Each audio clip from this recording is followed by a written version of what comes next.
కాదు ఇప్పుడు చాలా ట్రెమెండస్ సక్సెస్ కదా ధనరాజ్ అప్పటి నుంచి ఇప్పటి వరకు. మీరు జర్నీ. ఎంత నమ్మకం ఉంటే మీ మీద మీకు నిలదొక్కున్నారు. పారిపోతారు, కష్టం వస్తే పారిపోతారు అందరూ. అవును మేడం. ఫుడ్ లేదు 4 రోజులు కష్టం వస్తే పారిపోతారు. అవును మేడం, వెళ్ళిపోతారు. చూశాను మేడం, నేను నన్ను ఇన్స్పిరేషన్ తీసుకొని వచ్చిన వాళ్ళు ఉన్నారు, వెళ్ళిపోతారు. నేను అలా అడిగిన వాళ్ళకి ఒకటే చెప్పాను, తమ్ముడు నాకు అప్పుడు ఏంటంటే ఆర్థిక పరిస్థితి బాగోక, నేను 9వ తరగతి చదవడం వల్ల వేరే ఆప్షన్ లేక, వెనక్కి వెళ్తే కూడా ఏం చేయలేమన్న ఒక భయం, ముందుకే వెళ్ళాలని ఒక గోల్, అలా వచ్చాను. ఇప్పుడు మీరందరూ ఏంటంటే డిగ్రీ ఇంజనీరింగ్ చదివేసి మీకు బైక్ ఉండి ఇంట్లో డబ్బులు పంపించే అంత ఉంది. మాలాగా ఫోటోలు పట్టుకొని తిరగాల్సిన అవసరం లేదు. మీకు యూట్యూబ్ ఉంది, కొన్ని ప్లాట్ఫామ్స్ ఉన్నాయి, పరిచయాలకి ఈజీగా మొబైల్స్ ఉన్నాయి, సమ్ ఫేస్బుక్ ఇన్స్టాగ్రామ్ ఏదో ఒకటి మీ టాలెంట్ చూపించుకోవడానికి ఎన్ని ఆప్షన్స్ ఉన్నాయి కదా. మీరు వచ్చి ఒక 1 year 2 years ఒక గోల్ పెట్టుకోండి. 1 year 2 years గోల్ పెట్టుకొని ఇది అవ్వట్లేదు, ఇక్కడ ఉంటే మన కెరియర్ నాశనం అయిపోద్ది అనుకొని అప్పుడు మీరు వెళ్ళండి. మీరు ఏంటంటే వచ్చి 1 monthలోనో 2 monthsలోనో అయిపోదామంటే అది ఇండస్ట్రీ కష్టం అని చెప్పేవాడిని చాలామందికి. అదే మేడం, ఏంటంటే మనకు వేరే ఛాన్స్ లేక, ఎందుకంటే నా పర్సనాలిటీకి నేను మూటలు మొయ్యలేను, ఏ జాబు చేయలేను, నాకు ఓన్లీ ఇదొక్కటే కనిపించింది. ఇందులో నేను ఎలాగైనా ఒకసారి మీరు చూస్తే ఇండస్ట్రీలోనే ఉండాలని నేను ఎంత తప్పనగా ఉన్నానంటే ఇప్పుడు కూడా యాక్టర్గా చేశాం, జబర్దస్త్ చేసిన తర్వాత దాని ముందు సినిమాలు చేసాం, బిగ్ స్క్రీన్ అయినా చిన్న స్క్రీన్ అయినా స్క్రీన్ సైజ్ మారుతుంది కానీ మన యాక్టింగ్ మారదనుకొని అన్నీ చేసాం.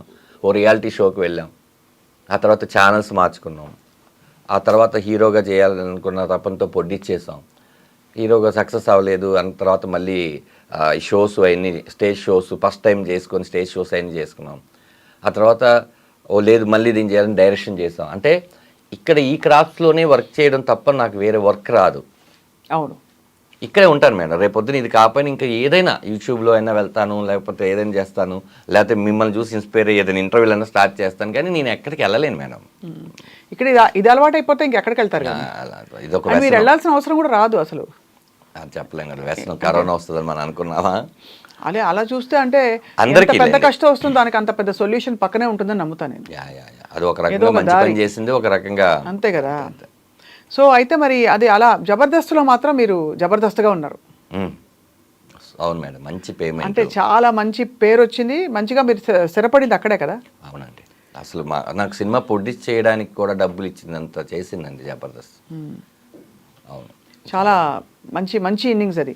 అవునండి, ఇప్పటికీ చాలామంది జబర్దస్త్ మానేసిన విషయం తెలియక, సార్ జబర్దస్త్లో మీ స్కిట్స్ చాలా బాగుంటాయండి అని అంటుంటారు. అంటే అది రిపీట్ టెలికాస్ట్ అవ్వడమో, లేకపోతే అది యూట్యూబ్లో ఉండిపోవడమో, లేకపోతే వాళ్ళు అప్పుడు చూసుండడమో.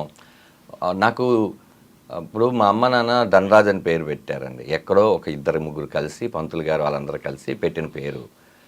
మొత్తం తెలంగాణ ఆంధ్రప్రదేశ్ కొన్ని దాంట్లో ఆ పేరు ఇంత దూరం వచ్చింది అందరికీ తెలిసి అనడం చాలా గొప్ప విషయం. అయితే జబర్దస్త్ అనేది సినిమా థియేటర్కి తీసుకెళ్తుంది మేడం, టీవీ వాళ్ళ బెడ్రూమ్కి వచ్చేస్తుంది. అవును, ఆ చిన్న పిల్లలు కూడా అంటే ధనరాజ్ అనడం నాకు చాలా హ్యాపీగా అనిపించింది. అంటే నా ఇంటి పేరు కన్నా ముందు ఈ ధనాధన్ అనేది కూడా యాడ్ అయిపోయి ఉంది. గొప్ప విషయం మేడం. అంటే ఉన్నాయి, మన కష్టానికి కొన్నిసార్లు ఫలితం దక్కింది, కొన్నిసార్లు దక్కాలని కోరుకుని దక్కలేదు. జర్నీ మేడం, అంతే, ఇదంతా ఒక జర్నీ. సో జబర్దస్త్ నుంచి బయటికి రావడం అన్నది అది కాన్షియస్, ఇంకా సినిమాల్లో బిజీ అయిపోవడం వల్ల ఇంకా నేను నెక్స్ట్ సీజన్ నుంచి ఉండను అని చెప్పాల్సి వచ్చిందా మీరు? కాదు మేడం, ఇది టోటల్గా ఏంటంటే జబర్దస్త్ మానేయాలని నేనైతే ఎప్పుడు అనుకోలేదు.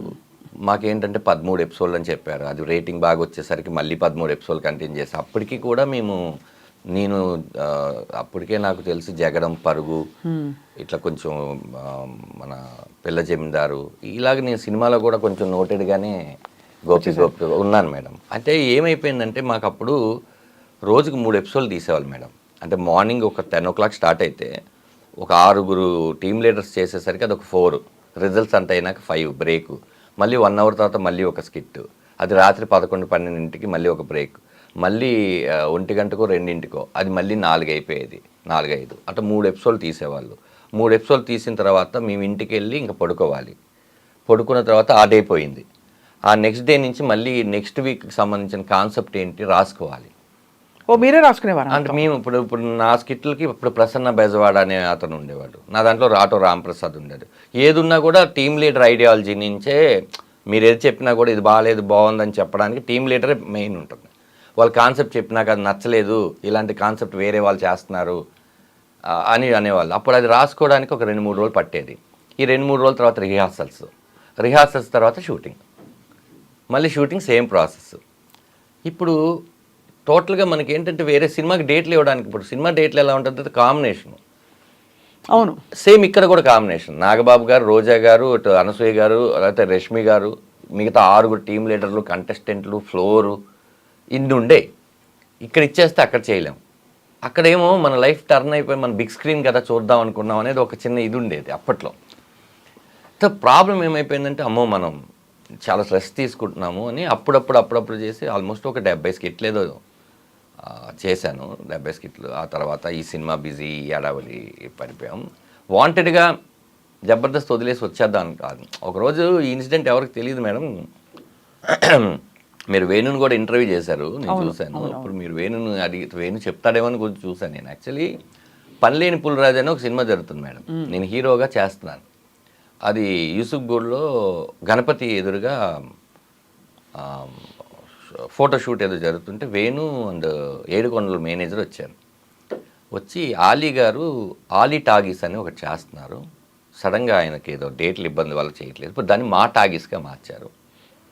దాంట్లో వేణు నువ్వు ఇద్దరు యాంకర్ బాగుంటుంది అనగానే నేను వేణు వచ్చాడు. ఏంటంటే లేదు చేద్దాం, ఎంతకాలమైన మనం కంటెస్టెంట్గా ఉంటాము, చేద్దాం అంటే అయితే ఒక పని చేద్దాం, ఒకసారి దీప్తి గారికో కీర్తి గారికో మల్లెమాలకి చెప్దామంటే అప్పుడు వేణు అన్నాడు లేదు ఆ షో వేరు ఈ షో వేరు, అది గురువారం ఎప్పుడు వస్తుంది, ఇది ఆదివారం మధ్యాహ్నం వస్తుంది, ఇక్కడ మనం ఏంటి కమెడియన్స్, అది ప్రాబ్లం ఉండదు కదా అన్నారు. సరే అయినా కూడా ఒకసారి చెప్తే బెటర్ ఏమో అన్నాను. వేణు సరే నువ్వు వెళ్ళి చెప్పు అన్నాడు.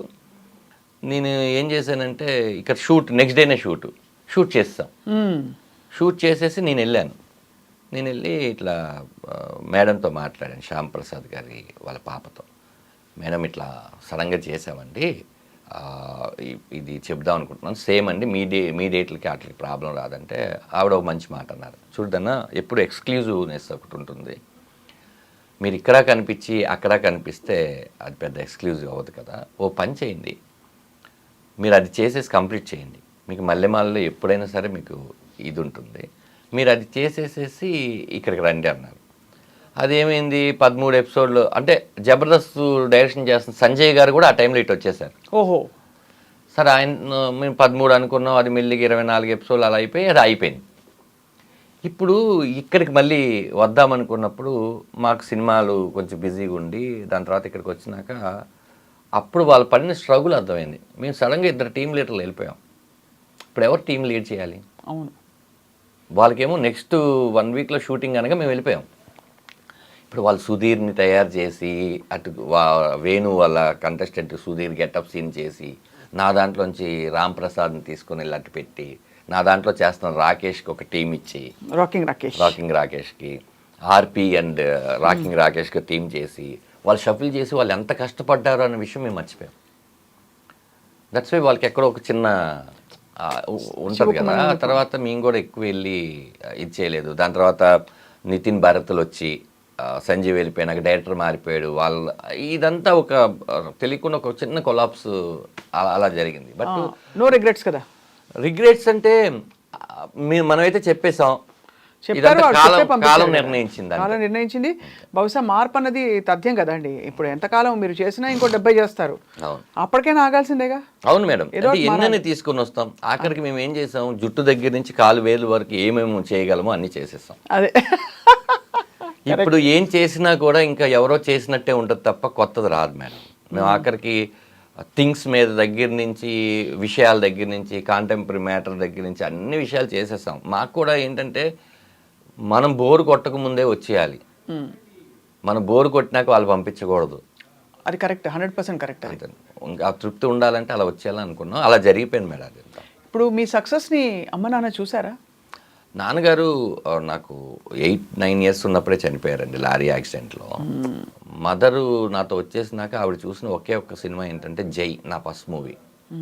ఆ సినిమాలో తేజ గారు, అక్కడే వేణు నేను కూడా పరిచయం. తేజ గారు ఒక సీన్, ఒక చిన్న పాటలో ఇది ఉంటుంది. మా అమ్మ గిలాక్సీ థియేటర్ అని కింద మీకు షేక్పేట్లో ఉంటుంది. అందులో నన్ను కత్తితో పొడుస్తారు. అది యాక్చువల్లీ బొమ్మకి పొడుస్తారు కదా, మా అమ్మకి తెలియదు. అప్పుడే ఫస్ట్ టైం మా అమ్మ డిటిఎస్ చూడడం, కొడంగానే నానా అంది. అమ్మ అది బొమ్మమ్మ, నేను ఇక్కడ బతికే ఉన్నాను కదా అన్నాను. ఆ సినిమా ఒకటే చూశారు, ఆ తర్వాత మా అంతా చనిపోయాను. అమ్మా